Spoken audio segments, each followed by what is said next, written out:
صدیوں پہلے کی بات ہے، عرب کی گرم ریتوں کے درمیان ایک شخص رہتا تھا، عبداللہ بن قلابہ۔ ایک دن اس کا قیمتی اونٹ گم ہو گیا۔ وہ پریشان ہوا، دیوانہ وار صحرا کی خاک چھاننے لگا۔ دن گزرتے گئے، سورج اس کے تعاقب میں جلتا، راتیں ٹھنڈی مگر بے چین گزرتیں۔ ہر گزرنے والے سے وہ ایک ہی سوال کرتا، کیا تم نے میرا اونٹ دیکھا ہے؟ لیکن جواب ہمیشہ ایک ہی ملتا، نہیں۔ تلاش کرتے کرتے وہ ایک دن عدن کے قریب کے ایک گھنے جنگل میں جا پہنچا۔ وہ جنگل سناٹے میں ڈوبا ہوا تھا، پرندوں کی آواز بھی کہیں کھو گئی تھی۔ اچانک اسے دور سے کچھ چمکتا نظر آیا۔ پہلے تو اس نے سمجھا شاید سورج کی کرن پتھروں پر پڑی ہو۔ اس کے سامنے ایک عجیب و غریب شہر تھا، سنہری دیواروں سے گھرا ہوا، خاموش، پر اسرار۔ دیواروں پر جواہرات جڑے تھے، ایسے جیسے کسی نے آسمان کے تارے توڑ کر وہاں سجا دیے ہوں۔ عبداللہ حیرت میں ڈوبا بولا، یہ کیسا شہر ہے؟ انسانوں کا ہے یا فرشتوں کا؟ دروازے اتنے بلند کہ گویا بادلوں کو چھو رہے ہوں، اور ان پر یاقوت اور زمرد کے نگ جڑے تھے۔ ہوا میں ایک خوشبو رچی ہوئی تھی، جیسے مشک و عنبر کی لہر کسی پوشیدہ جنت سے آ رہی ہو۔ وہ ہمت کر کے اندر داخل ہوتا ہے اور پھر اس کے قدم کٹک جاتے ہیں۔ سامنے جو منظر تھا وہ انسانی آنکھ نے کبھی دیکھا ہی نہیں تھا۔ پورا شہر سونا، چاندی، ہیرے، جواہرات اور موتیوں سے بنا ہوا۔ محلوں کی دیواریں خالص موتیوں سے چمک رہی تھیں، ستون زبرجد اور یاقوت کے تھے۔ چھتوں سے روشنی یوں جھلک رہی تھی جیسے سورج زمین پر اتر آیا ہو۔ ہر عمارت کے سامنے باغات، جن میں سبز درخت لہرا رہے تھے، اور ان کے نیچے صاف شفاف ندیوں کا پانی بہہ رہا تھا۔ پھولوں کی خوشبو فضا میں پھیل رہی تھی، مگر کہیں کوئی انسان نہیں تھا۔ عبداللہ کا دل تیزی سے دھڑکنے لگا۔ کیا یہ وہی جنت ہے جس کا وعدہ اللہ نے اپنے نیک بندوں سے کیا ہے؟ وہ خود سے کہتا ہے، آنکھوں میں آنسو چمکنے لگتے ہیں۔ پھر لالچ جاگتی ہے۔ وہ دیوار سے ایک جوہر توڑنے کی کوشش کرتا ہے، مگر وہ اتنا مضبوط جڑا ہوا کہ بمشکل چند ٹکڑے ہی نکل پاتے ہیں۔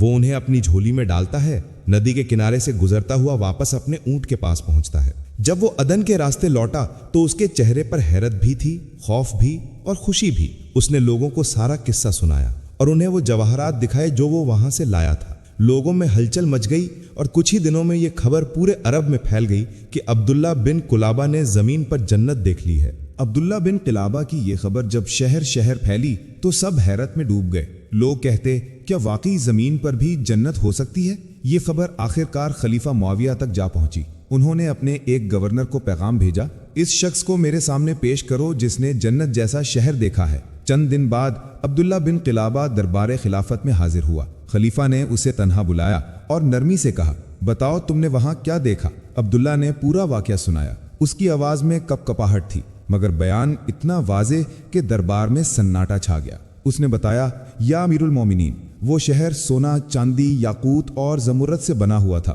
دیواروں پر موتیوں کی چمک تھی، درختوں کے نیچے ندیوں کا پانی بہہ رہا تھا، مگر وہاں کوئی انسان نہیں تھا۔ یہ سن کر خلیفہ معاویہ نے کعب الاحبار کو بلایا، جو قدیم کتابوں اور آسمانی صحیفوں کے عالم تھے۔ انہوں نے پوچھا، کیا تم نے کسی کتاب میں ایسا شہر پڑھا ہے جو سونا اور چاندی سے بنا ہو، جس کے ستون جواہرات سے ہوں اور جس کے درختوں کے نیچے نہر بہتی ہو؟ کعب الاحبار نے لمحہ بھر سوچا، پھر کہا، ہاں، میں نے ایسا شہر پڑھا ہے۔ یہ شہر شداد بن عاد نے بنوایا تھا، وہی شداد جو قوم عاد کا بادشاہ تھا۔ اس نے اپنے باپ کی سلطنت سنبھالی اور دنیا بھر میں حکومت قائم کر لی۔ وہ علم اور کتابوں کا شوقین تھا۔ جب اس نے آسمانی صحیفوں میں جنت کے اوصاف پڑھے کہ وہاں زمرد کے محل ہیں، یاقوت کی دیواریں، موتیوں کے فرش اور مشک اور عنبر کی خوشبو پھیلی ہوتی ہے، تو اس کے دل میں غرور نے سر اٹھایا۔ شداد نے کہا، میں بھی ایسی جنت زمین پر بناؤں گا تاکہ لوگ دیکھیں کہ شداد کے سامنے جنت کیا حیثیت رکھتی ہے۔ پھر اس نے اپنے دربار میں 100 عقل مندوں کو جمع کیا، ہر ایک کے ساتھ 1000 مزدور لگائے اور حکم دیا، دنیا کے ہر کونے میں جاؤ، جہاں سونا، چاندی، یاقوت یا زمرد ملے، میرے لیے لے آؤ۔ میں زمین پر ایسا شہر بناؤں گا جسے دیکھ کر فرشتے بھی حیران رہ جائیں گے۔ یوں قافلے قافلے نکل پڑے۔ 10 سال تک ہر ملک سے خزانے جمع کیے گئے، سونا، چاندی، ہیرے، جواہرات، موتی، سب کچھ۔ پھر اگلے 300 سال تک اس شہر کی تعمیر جاری رہی۔ ہر روز کچھ نہ کچھ نیا بنتا، کہیں ستون کھڑے ہوتے، کہیں درخت لگائے جاتے، کہیں ندیوں کے راستے بنائے جاتے، دیواریں زمرد سے، دروازے یاقوت سے اور محل سونے چاندی سے بنائے گئے۔ آخر کار ایک دن خبر پہنچی کہ اے بادشاہ، تمہارا شہر تیار ہے۔ وہ جنت جس کا تم نے خواب دیکھا تھا اب زمین پر وجود رکھتی ہے۔ شداد کے چہرے پر غرور بھرا مسکراہٹ آئی۔ اس نے کہا اب وقت آ گیا ہے کہ میں اپنی جنت میں قدم رکھوں اور دنیا دیکھے کہ شداد کے سامنے آسمانی جنت کی کیا اوقات ہے۔ شہر تیار ہو چکا تھا۔ سونا چاندی کی چمک، جواہرات کی روشنی، موتیوں کی دیواریں، سب کچھ ایسا لگتا تھا جیسے جنت زمین پر اتر آئی ہو۔ شداد نے اپنے قاصدوں کو پیغام دیا، لوگوں سے کہو کہ اب ہم اس جنت کی طرف چلیں جسے میں نے اپنے ہاتھوں سے بنوایا ہے۔ پورے ملک میں تیاری ہونے لگی۔ 10 برس تک لوگ سفر کا سامان جمع کرتے رہے۔ جب سب کچھ تیار ہو گیا، شداد اپنے لشکر کے ساتھ روانہ ہوا۔ زمین دہلتی تھی جب اس کے ہزاروں گھوڑے اور ہاتھی آگے بڑھتے۔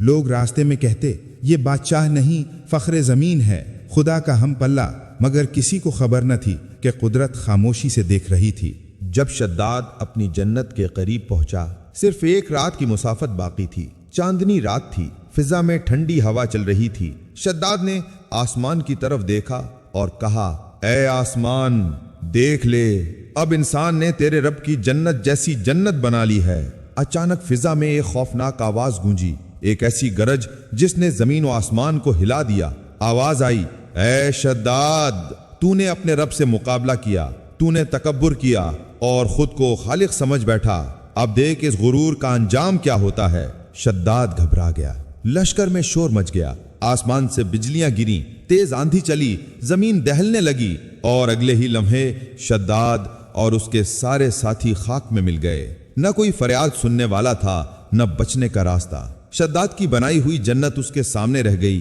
مگر وہ خود اس میں داخل نہ ہو سکا۔ صدیاں گزرتی رہیں، وہ شہر ریت کے نیچے چھپ گیا۔ وقت کے طوفانوں نے اس کی دیواریں نگل لیں اور لوگ بھول گئے کہ کبھی ایسا بادشاہ بھی گزرا تھا۔